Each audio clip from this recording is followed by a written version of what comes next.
नृसिंहवाडी, नरसोबाची वाडी. श्री भगवंतांनी नाना अवतार घेऊन भक्तांच्या मनोकामना पूर्ण केल्या आहेत. सर्व अवतारामध्ये श्री दत्त अवतार श्रेष्ठ मानला जातो. अत्री महामुनींच्या पोटी ब्रह्मा विष्णू महेश्वराने एकरूप होऊन श्री दत्त रूपाने अवतार धारण केला. त्यातील नरसिंह सरस्वती दत्त नरसोबावाडीत गुप्तरीतीने राहून देवतांकडून सेवा घेत राहिले व दत्ताची राजधानी श्री नरसोबाची वाडी एक परमपावन सुंदर महाक्षेत्र असून हे महाराष्ट्रातील एक प्रसिद्ध तीर्थक्षेत्र आहे. जागृत दत्तस्थान आहे.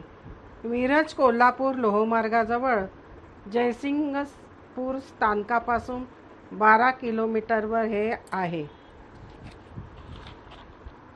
या ठिकाणी श्री नरसिंह सरस्वतींचा 12 वर्ष मुक्काम होता. घाटाच्या शेवटच्या टप्प्यावर टेंबे स्वामींचे स्मृती मंदिर आहे. वर्षभर येथे यात्रा सुरूच असते. रंजले गांजलेले पीडित दुःखी लोक ज्यांना बाहेरील बाधा भूतप्रेत बाधा झाली आहे त्यांनाही येथे आणतात. दत्तकृपेने ते सगळे बरे होतात.